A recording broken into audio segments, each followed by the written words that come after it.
ਹੋਇਆ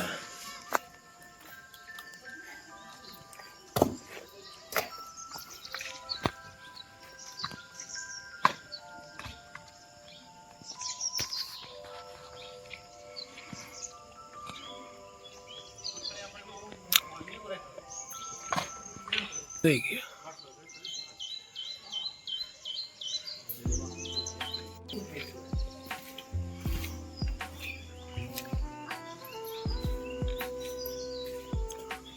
ਕੀ ਹੋਇਆ ਤੁਹਾਡੇ ਉੱਪਰ ਕੀ ਟੱਪ ਲਾਇਆ ਹੈ ਇਹ ਕੱਚੀ ਉੱਪਰ ਪਾਣੀ। ਅੱਛਾ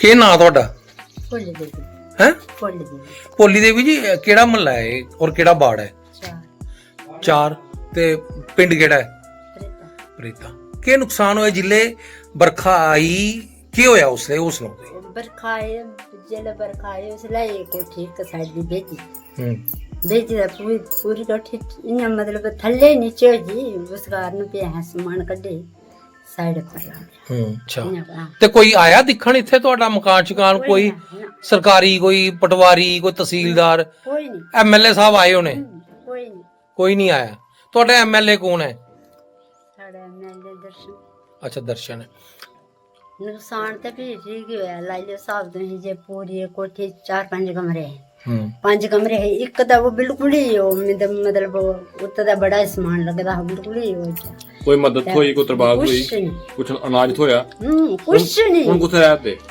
हुन रहने ना इन्ने समझो नहीं इसी कमरे जे कन लगदे ने उथे दरार आ गई हां स्टोर छ मतलब कि अगर बरखा आई है तो वो भी टूटी सकते हैं तर वो भी टूटी सकदे वो भी पानी चो आता थल्ले उदा टीना ना ठीक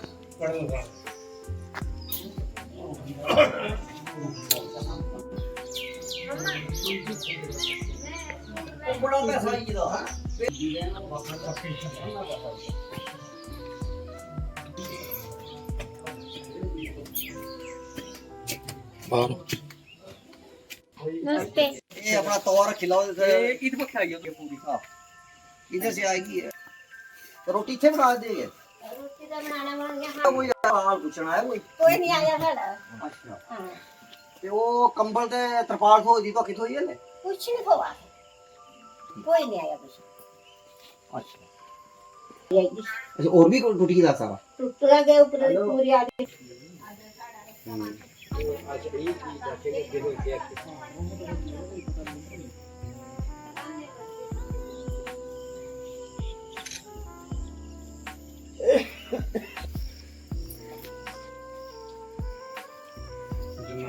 यही सवाल फिर से वही जीरो से शुरू हुआ क्या ये एक दिहाड़ीदार आदमी की ड्यूटी है कि उसने तहसील ऑफिस जाके अपना 100 रुपया खर्च करके वो फाइल बनानी है वो फोटो खिंचवाने हैं कौन सी फाइल की बात कर रहे ये अब एक नई इन्होंने फाइल शुरू कर दी है जी बसोली तहसील ने कि एक फाइल बनाइए उसमें 8 पेजों का फॉर्म है वो फॉर्म भरिए फिर उस पे डैमेज हाउस के फोटो लगाइए अब चलो इतने तक होता तो कोई दिक्कत नहीं थी लेकिन उससे ज्यादा क्या कर दिया है कि अब पहले उनको पुलिस स्टेशन से एक एफआईआर दर्ज करवानी है अब आप बताएं कि ये क्या वाकई ही इस आपदा की स्थिति में इतना टेक्निकलिटीज और इतनी चीजें इम्प्लीमेंट करना प्रशासन को शोभा देता है एक विधायक को शोभा देता है ये खाली बसोली में हुआ है क्या मेरे हिसाब से देखो मैं बसोली का हूँ मैं बसोली की बात करूंगा बसोली में इतने रूरल एरिया है आप अरुण जी आप देखिए आप किस टाउन में आए और कितनी दूर पैदल चल के आए जी यहाँ पे बस की सुविधा नहीं है जहाँ पे आप आए हैं आप खुद बताइए कितना आपने पैदल चला जी इस पैदल चलने के बाद आप इस गांव में पहुंचे अब आपने जो स्टार्टिंग नियर बाई जो रोड के साथ हैं उनके घर भी गए उन्होंने आप बताया जी मुझे कंबल भी दिया गया मेरे वो आपने भी शॉट लिया उसका कि हाँ ठीक है उसको कंबल तरपाल मिली कंबल तरपाल उसको दे दी तो इनको कौन देगा तो फिर तो पिकेट जूस फिर पॉलिसी होगी फिर जो मैं बार बार एक वॉर रूम की बात कर रहा हूँ मैं प्रशासन को जगा रहा हूँ तो भी बात नहीं अब ये देखें उससे बड़ी बात क्या है कि लास्ट वीक में 10 लाख रुपया 5 लाख पर तहसीलदार को 5-5 लाख रुपया रिलीज हुआ 5 लाख रुपया बसोली तहसीलदार को 5 लाख रुपया महानपुर तहसीलदार को आया और ये वो आया है SDRF फंड का पैसा है ये पैसा जो है मतलब इमीडिएट रिलीफ देने का पैसा है उस पे भी जब आप सबने कवर किया मीडिया ने इसको कवर किया तो ठीक उसके दूसरे दिन से ये तरपाल और कंबल के फोटोज आना शुरू हो गए जय जहाँ जा रहा हूँ वहाँ पे देख रहे हैं कि जैसे एक आपदा की घड़ी में वो ये फोटोज भी आ रहे हैं और आ रहे हैं। मैं तब भी खुश हूँ कि चलो जगह आपके जगाने से मेरे जगाने से ये जागे, इन्होंने वो पैसे लाए और इन्वेस्ट किए और इन लोगों के लिए इनको जो इमीडिएट रिलीफ था वो दे सकता। अब फिर से परसों 10 करोड़ रुपया और रिलीज हुआ डीसी कठुआ के अकाउंट में जो है वो सीएम साहब के द्वारा मीडिया में भी उसकी खबर आई और इनको कंफर्मेशन भी आ गई है कि 10 करोड़ रुपया और रिलीज हुआ है।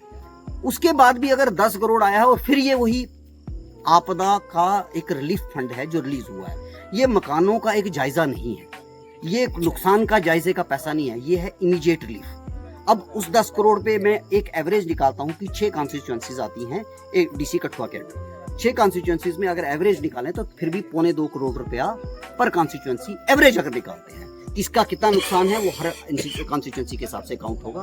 फिर 2.25 करोड़ रुपया जो है वो हर एक एडीसी को उस और एसडीएम को उसके अकाउंट में आया है कि आप आपदा और रिलीफ का वो करें। उसके बाद भी मैं स्टेटमेंट सुन रहा हूँ, औपचारिक स्टेटमेंट सुन रहा हूँ, आप आइए मदद करिए, आप पैसा दीजिए। कोई किसी को कह रहा है आप राशन दे दीजिए। सर फिर ये अनअकाउंटेड पैसा फिर कहाँ जाएगा? ये किनके लिए रिलीज हुआ? ये सीएम फंड किसके लिए आया? अगर आप ठीक है जिसने देना है वो दे रहा, जो उसको एडमिनिस्ट्रेशन की मोहर की और ठप्पे की जरूरत नहीं है कि एडमिनिस्ट्रेशन कहेगी कि आप इसको 5 किलो चावल दे दीजिए, 5 किलो 2 कंबल दे दीजिए। नो, मैं इसके बिल्कुल सख्त खिलाफ। एडमिनिस्ट्रेशन को अगर 10 करोड़ रुपया मिला है और उसके हिसाब से जो इस हमारी कॉन्स्टिट्यूएंसी को मिला है उसका डिस्ट्रीब्यूशन अभी तक क्यों नहीं शुरू? अगर हुआ है तो कितना शुरू हो रहा है? और ये जो अभी तक ये मिसमैनेजमेंट मैस सा क्रिएट दिख रहा है, क्यों दिख रहा है? क्यों नहीं हम इसको मैनेज कर रहे? मैं अरुण जी मैं बार बार वही चीज कह रहा हूँ कि जब आपकी हर चीज आज ऑनलाइन है तो फिर अगर ऑनलाइन है तो फिर ये पेपर वर्क क्यों? पहला सवाल। इस पे एडमिनिस्ट्रेशन ने ये नया डंडा जो दिया हुआ है कि आप पहले थाने पे जाएंगे, थाने से आप उसकी एक एफआईआर करवाएंगे और आप इसको एफआईआर देंगे। ऐसा रूल क्यों? जब ये तो असेसमेंट एक तहसील ऑफिस से होनी है। पटवारी ने आपने आप ही के फॉर्म में लिखा हुआ है कि पटवारी हल्का पटवारी जाके उसको करेगा, फिर ये आपने तहसील थाने का डंडा क्यों चढ़ाया हुआ है? और ये सारी चीजें जब आपने क्लब करनी है तो ये लोगों को क्यों परेशान? आप अगर आपके पास ऐसा आप एक सिपाही और एक पटवारी को लगा दीजिए। आपके पास नीचे चौकीदार होता है, आपके नीचे लंबरदार होता है, जितने भी मकान हैं जितने मकानों का असेसमेंट कीजिए और साथ साथ में अगर आपने जो रिलीफ फंड है, तरपाल जो कंबल जो इमीडिएट रिलीफ देना है और इसके रहते आप जो अनाज वनाज दे रहे हैं उसी टाइम दीजिए। तो इसके लिए ये फॉरेन की फॉर्मेलिटीज जो है मैं इसको नहीं मानता। ये सिर्फ एक कागज भरने का एक नया काम है और चीजों को डिले करने का टाइम। अरुण जी अब आप जानते हैं कि एमएलए फंड जो है वो भी इंक्रीज कर दिया गया है। एमएलए फंड 5 करोड़, उसमें सीडीएफ आ गया, जो राहत बचाव का आ गया, एसडीएफ आ गया, क्या नाम है एनडीआरएफ आ गया, वो अलग से हो गया एक फंड अलग। फिर से दूसरा फंड आ गया आपका जो डीसी साहब ने 10 करोड़ रुपया उनको रिलीज हुआ है सीएम फंड से, वो दूसरा पैसा। तीसरा फंड जो पहले इनको पर तहसीलदार को 5-5 लाख रुपया मिला, उसके मुझे लगता है कि ये तरपालें वगैरह जो उन्हीं से खरीदी गई हैं इसमें वो दिख रही हैं। अब जो जा रहे हैं, अब जो जाग रहे हैं, तो ये इमीडिएट रिलीफ क्यों नहीं हुआ? बस इतना ही मेरा कहना है कि आपके पास अब पैसे की कोई कमी नहीं है। और मैं रहते एक और चीज कहूंगा, एक आपके तरफ से ये गुहार लगाऊंगा कि ये टोटल फेलियर ऑफ एडमिनिस्ट्रेशन दिख रहा है जो विजिबल है। ये सारा का सारा जो है इनको आर्मी को हैंड ओवर कर देना चाहिए और डीसी कठुआ को एक जिम्मेदारी आगे बढ़ के लेनी चाहिए, क्योंकि सड़कें इनसे ठीक नहीं हुई, आज आर्मी बुलाना शुरू कर दी। जम्मू में भी आपने देखा कि जब पुल गिरा तो आर्मी आ गई। वैष्णो देवी में एलजी साहब की नेग्लिजेंस से इतने हमारे सनातनी मर गए, इतने भगत आदमी मर गए, लेकिन उसकी जिम्मेवारी उन्होंने ली, फिर आर्मी को बुलाया गया। तो मुझे भी लग रहा है कि अब ये सारी जिम्मेवारी आर्मी के हाथ में दे देनी चाहिए और ये पैसा भी जो है, ये फंड भी मुझे लगता है आर्मी को दे और आर्मी ही मुझे लगता है कि ये पूरे के पूरे इलाके को आराम से देखेगी भी। और मैं I am damn sure on my Indian army कि ये विद इन 1 वीक ये पूरा का पूरा क्लटर जो होगा ये कवर। यार कहाँ से फंड दे रही है? जो मैंने टैक्स दिया है, जो इन्होंने टैक्स दिया है, लोगों के टैक्स को आप कह रहे हैं जी मैं दे रहा हूँ। आपके पास तो पैसा इस टाइम अंधाधुंध पैसा आ चुका है। ये वही कोरोना वाली सिचुएशन फिर से होने जा रही है, अलार्मिंग सिचुएशन है। मैं इसीलिए आपसे मांग करूंगा कि ये सारा का सारा जो है ये आर्मी को दे दे। मुझे लगता है कि एक क्योस जो क्रिएट हो रहा है ये सारा खत्म हो जाएगा। क्या लगता है आपको, मिस एप्रोप्रिएशन ऑफ फंड्स भी हो सकते हैं? डेफिनेटली हो गए, अभी तक तो वही हो रहा है। अब जो कंबल अब बटना शुरू हुए, तरपालें अब बटना शुरू हुई, वाई नॉट जो डिजास्टर हुआ तो 24 को हुआ था, अब तक क्यों नहीं हुई? प्रोक्योरमेंट के नाम की बातें हो रही हैं।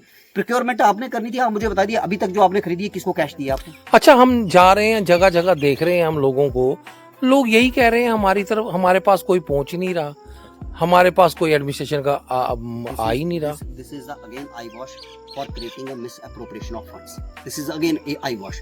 जो आवाज उठी उन टाउन्स को कवर हो गया, जो आवाज नहीं उठी उनका भगवान मालिक है, ये है राम भरोसे बसूली।